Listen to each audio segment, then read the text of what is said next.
السلام عليكم، مرحبا بكم في قناة مطبخ مرضى السكري.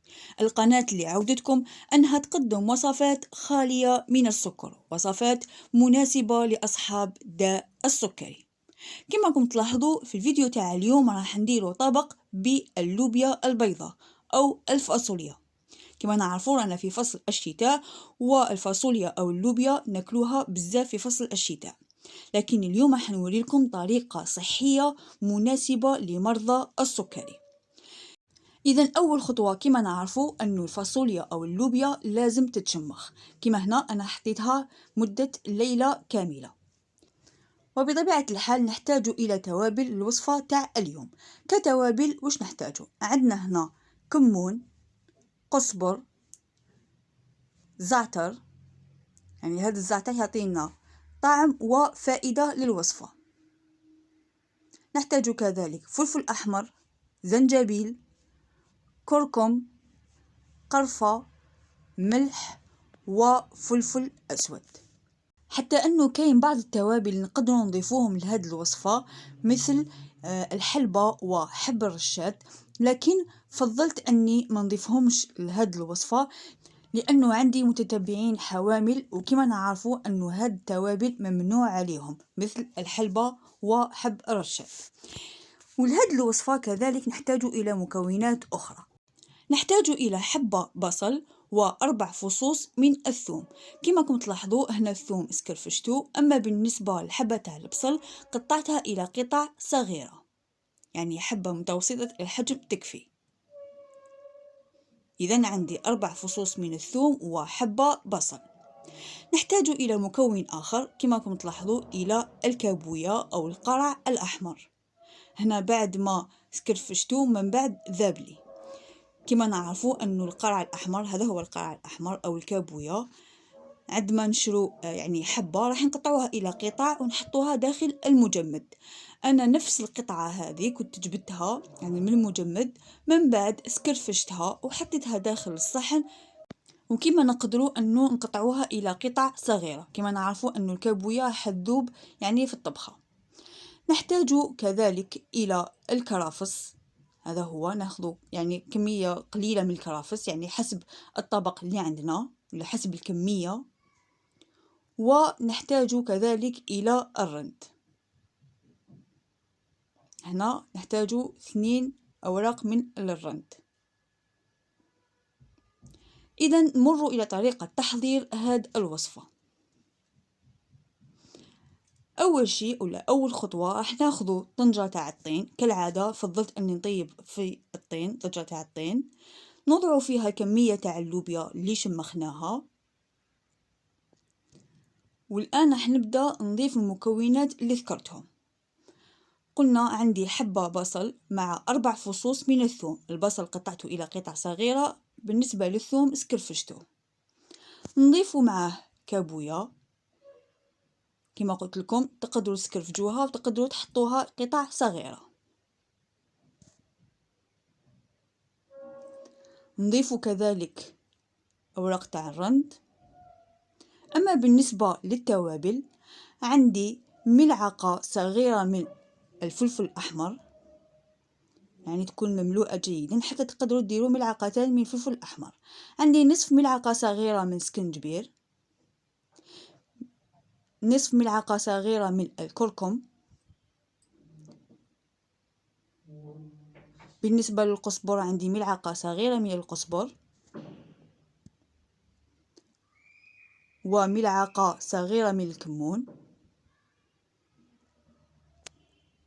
أما بالنسبة للقرفة يعني حطوا كمية قليلة، تقريبا نصف ملعقة صغيرة. نفس الشيء بالنسبة للفلفل الأسود، نصف ملعقة صغيرة. بالنسبة للملح يعني هذا على حسب النكهة، يعني كما تفضلون نتوما حسب الذوق. هنا هذا يعني الزعتر كما قلت لكم يضيف بنة وفائدة. بطبيعة الحال بعد ما يتغسل راح نوضع ملعقة صغيرة بعد ما نغسله.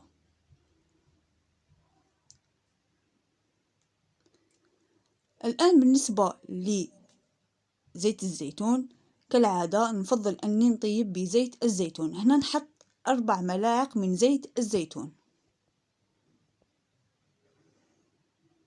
4 ملاعق مملوءة من زيت الزيتون. وكما عودتكم راح نطيبو كلش بارد في بارد. كما أنا في معظم الأوقات كما راكم تلاحظوا نخلط هكا هذا الخليط كامل ونخليه وقت، بعد ما تتشرب اللوبيا جميع التوابل، من بعد باش نضيف له الماء ونحطه فوق النار. هذا بالنسبة لكم اختياري كما تحبوا.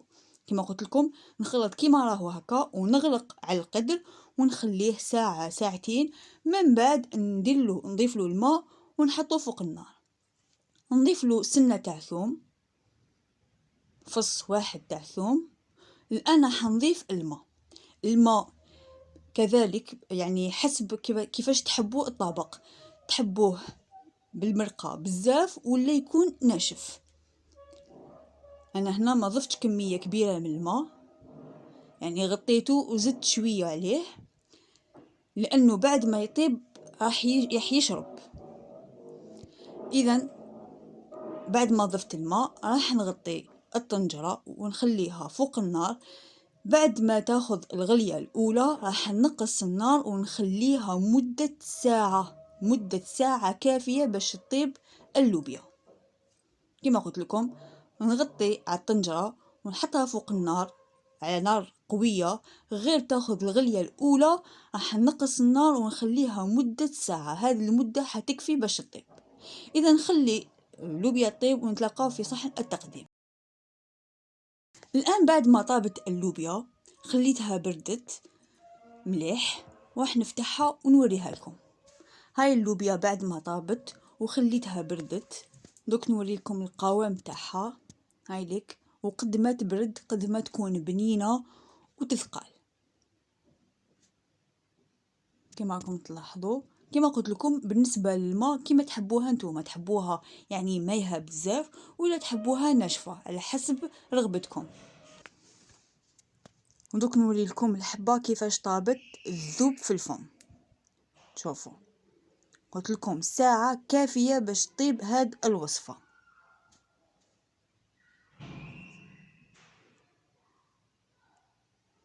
على بالي مرضى السكري يخافوا بزاف اللوبيا، لكن لازم تعرفوا انه فيها فائدة عظيمة لمرضى السكري ولجميع الناس، وما فيهاش السكر.